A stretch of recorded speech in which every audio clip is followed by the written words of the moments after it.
બૌદ્ધ વખતે આપણે કેટલા દુઃખ હતા, દેવાનું અને નોધારાનું આધાર. મહારાજે આપણે દેવામાંથી મુક્તિ અપાવી છે, આપણે યાદ છે ને? તો પાછું દેવમાંથી ચડે નહીં એવો દેહ રાખ્યો નથી. શબ્દનો દેહ આપીને દેવામાંથી મુક્તિ કરીને નોધારા થયા પછી આધાર આપીને આ ભૂલોક ઉપર 4 આજ્ઞાઓ આપીને કાર્ય કરવા માટે મૂક્યા છે. તો આપણે એ લક્ષ્ય બનાવવો જરૂરી છે. કદાચ એ લક્ષ્યમાં આખું પાછું થશે ને તો ગુરુ આજ્ઞા પળાશે નહીં, અને એ જો ગુરુ આજ્ઞા પળાય નહીં તો દ્રોહ લાગે ગુરુનો, અને પાછા જઈને 84માં ક્યાંય જઈને પડીએ એ કોઈ નક્કી નથી. તો આપણે આજ્ઞાના પાલક બની જઈએ અને બ્રહ્મ જ્ઞાન આપી, બ્રહ્મ વિદ્યા આપી, અજ્ઞાન છોડાવી, આ દેહમાંથી પણ છોડાવ્યા ગુરુ મહારાજે. એમાં દેહમાં બોલનાર પ્રગટ પુરુષ આત્મા રૂપે, ચેતન રૂપે પ્રગટ કરી બતાવ્યો. અને આ પ્રગટની જે બલિહારી છે એ પ્રગટ આપને હરદમ રહેવું જોઈએ. દેહના કાર્યો કરવા છતાં હું કરતો નથી એવો અકર્તા ભાવ સદાય રહે તો આપને ગુરુનું જ્ઞાન લાગ્યું કહેવાય. જો એ સ્થિતિ પ્રાપ્ત નહીં થાય તો પછી હતા ત્યાંના તે અને ગુરુ મહારાજે નવડાવી ધોવડાવીને ચોખ્ખા કરેલાનું કોઈ કાર્ય સરે નહીં. અને ગંદકીવાળા પાછા જ્યાં આશા ત્યાં વાસા લઈને પડવું પડે. આ 84ની ખાણ મટાડી ગુરુ મહારાજે આપને ભવબંધનમાંથી છોડાવી, આત્મા સ્વ પરમાત્માનું મિલન કરાવી, ઉન્મુનિ પદે પહોંચાડી અને ચોથા પદ તુરિયામાં આપને પાછા સેવા કરવા માટે જીવભાવ મટાડી શિવભાવ પ્રગટ કરી કલ્યાણના રસ્તે જોડી દીધા છે. તો આપણે એમાં ક્યાં ઊભા છીએ એની તપાસ કરતા રહેવું પડે. જો એ તપાસ કાચી હશે તો સત્સંગમાં આવીએ ને એટલી વાર આનંદ છે, પાછો છટકી જશે, પછી મજામાં જતો રહેશે.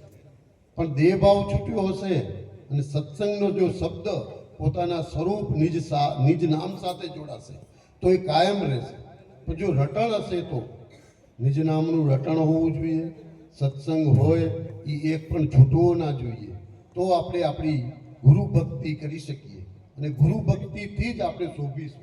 કારણ કે હવે બીજી ભક્તિઓ છે નહીં આપણી કને, જેની આપણે પૂછતા હતા શરીર દ્વારા, શરીરવાળા, છબીવાળા, એમાંથી ગુરુ મહારાજે મુક્ત કરી દીધા અને પોતે સ્વયં બનાવી દીધા કે તમે જ છો, બીજું કોઈ નથી, આ વિશ્વમાં તમારા સિવાય કોઈ નથી, એવું સ્વરૂપ આપણે પ્રગટાવી દીધું. અને છતાં જો આપણે એવા ને એવા રહ્યા તો પછી આપણો દોષ આપણે જ ભારે પડે છે. તો આપણે એમાંથી ધીરે ધીરે બહાર નીકળીએ અને સત્સંગનો સહારો લઈ અને ગુરુની દયા આપણી ઉપર ઉતરે એવું કાર્ય કરતા રહીએ. અને ધીરે ધીરે પાપા પગલી કરી હવે જો એને દોડાવીશું નહીં તો એ કોઈ કામનું નથી. જીવન શેષ છે અને પ્રાણ ક્યારે આ દેહને છોડવાની તૈયારી કરશે, પણ મન ક્યાં મૂકવું? જો એનું કેળવણી હશે ને તો એ મન ત્યાં કેળવાશે.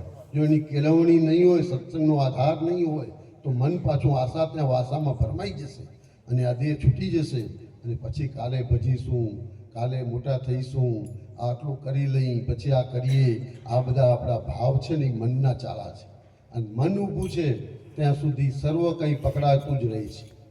બાપુજીને આપણે મનને નવડાવી ધોવડાવી ચોખ્ખું કરી દીધું છે. બાળકનું જે મન હોય ને એ સ્થિતિનું મન કરી અમન સ્થિતિ આપી અને નિજ નામ સાથે જોડી દીધું છે. અને પાછું જો મન ઊભું થાય છે તો કંઈક આપણામાં ખોટલાસ છે અને આ ખોટલાસને આપણે જાતે જ દૂર કરવી પડશે. ગુરુ ભક્તિથી, નિજ ભક્તિથી જ આપણે દૂર થઈ શકશે.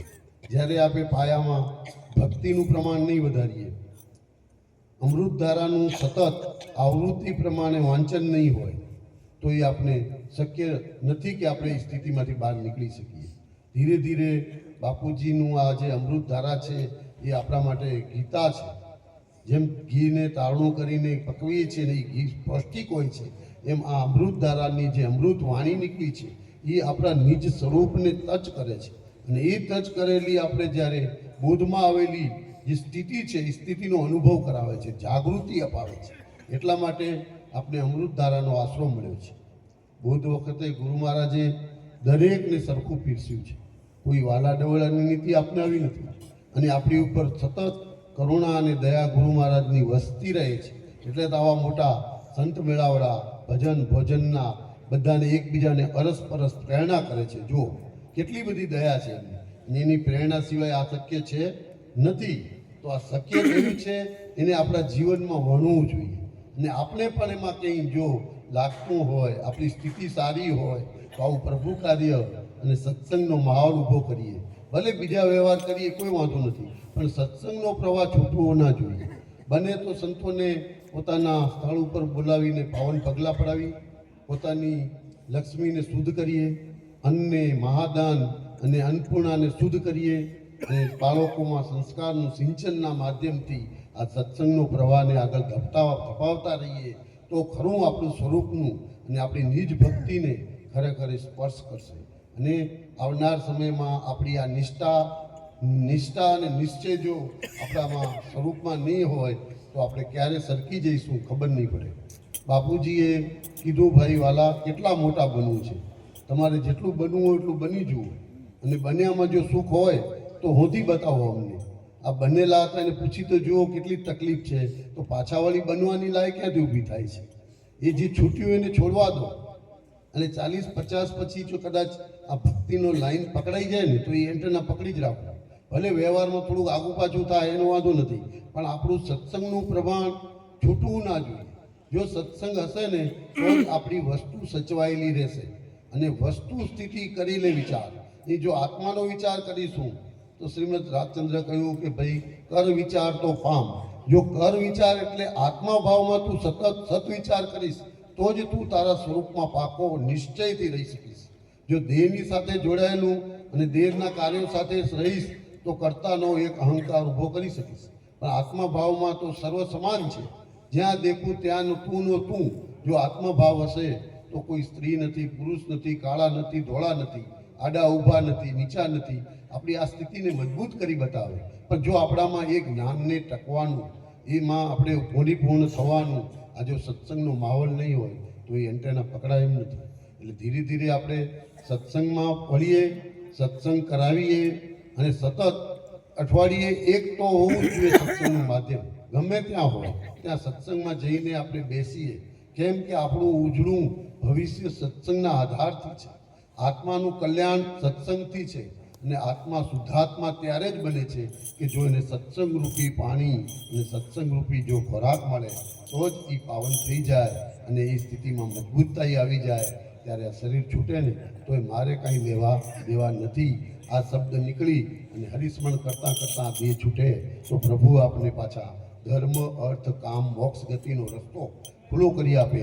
એ સ્થિતિ મજબૂતાઈથી પકડાય. પણ જો આપણે ભજન જ નહીં કર્યું હોય તો પાછું જે આપણે સ્મરણ કર્યું હશે એ જ અંત સમય આવે છે ને. તો આ અંત સમય આવતું જે જીવન ફરી ના આવી જાય, આ દેહના અધ્યાસને પાછું આ ઘર ના કરી જાય. જો ઘર કરી જશે તો પાછા દુઃખ ઊભા જ છે. પણ આત્મા ભાવમાં તો પરમાત્મા, આત્મા સો પરમાત્માનું મિલન, એ સ્થિતિ આપણે મળી જાય છે. એક ભજન છે, संसार सब ही मेल्यो है संसार भमर उड़ जाएगो निज भक्ति विना रे हमार जन्म पछताएगो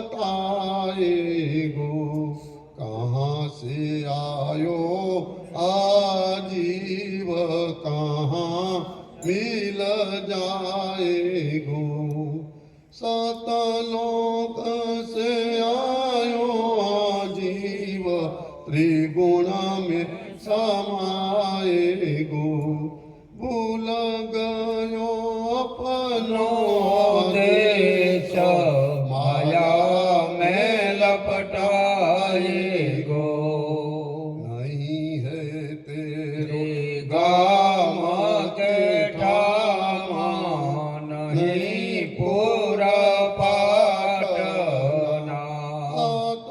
सब है बटुआ लोक नहीं कोई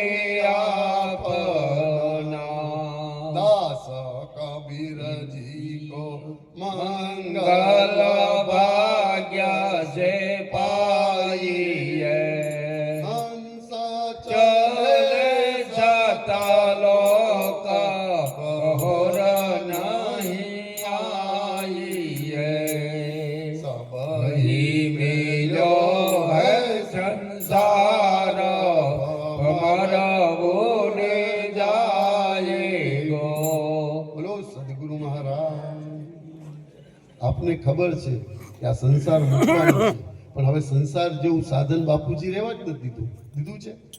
દેહ હતો એને સંસારવા મૂકતો હતો, પણ સતનામ આપી અને શબ્દના દેહથી મંત્રપુત્રથી ઉતાર્યા, તો પછી સંસાર જેવું રહે કરું? આવતું તું જતું તું એ તો ગુરુમાં હરી લીધું.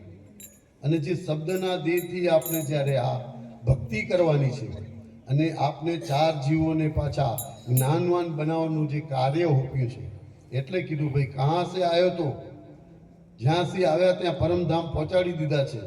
મરીને મરજીવા બનાવીને પાછા અહીંયા મૂક્યા છે. જો મરવાનું હતું એ તો લઈ લીધું, હવે મરજીવા બની ગયા, શબ્દનો દેહ બનાવી દીધો, પછી મરવાનું આવે શબ્દમાં? શબ્દ કેવો હે? શબ્દને પકડાય? શબ્દનું રૂપ છે કંઈ, છતાં કાર્ય કરાવે છે ને. એ આમાં ભળવી દીધા આપણે સતનામ આપીને. શબ્દ શું છે? સતનામ શું છે? શબ્દ છે. તો શબ્દની તાકાત શું હોઈ શકે? હે? તો શબ્દ છે, હજી હોઠે જીભે આવે એ ચોથા પદની વાત છે. પાંચમા પદમાં તો કંઈ બોલાયો નથી, નિશબ્દ છે, નિર્વાણી છે તે. પણ ત્યાં અનુભવ કરાયો કે તમે આખા વિશ્વના માલિક છો, તમારા સિવાય બીજું કોઈ નથી. પણ બાપુજી કીધું કે આપણે તો જગતને હજી ચલાવવાનું છે અને અજ્ઞાનમાં જીવતા જીવોને પાછા જ્ઞાન આપીને લઈ આવવાના છે, અને આ કાર્ય માટે આપણે નીચે ઉતાર્યા છે. સંપ, સેવા, સદાચાર, પ્રેમ રાખવો, રખાવો અને રખાવાના પ્રયત્ન કરવાનું કાર્ય કરીને આપણે નીચે ઉતાર્યા છે. પણ આપણે એ કાર્ય કરતા જઈશું, પણ કંઈ ખામી હોય તો દૂર કરી ને રસ્તે જોડવા માટે આ જ્ઞાન જીવને લાવીશું, તો ગુરુ આપણી ઉપર રાજી અને કૃપા સતત વર્તાવતા રહેશે અને આપણી ઉપર કરુણા વરસતી રહેશે. આપણે કંઈ કરવું નહીં પડે, એ જ બોલાવશે, એ જ સંભળાવશે અને એને જ કાર્ય દ્વારા કાર્ય થતું રહેશે. અને કરતા ભાવ ધીરે ધીરે ડાઉન થશે અને અકર્તા ભાવ ઊભો થશે. તો અકર્તામાં આત્મભાવ છે, શરીર ભાવ છૂટી જાય છે, સહજ અવસ્થા આવતી જાય છે. આ ગુરુનું કાર્ય અને ગુરુની કરુણા અને એની દ્રષ્ટિ સદાય આપણી સબો ઉપર બની રહે.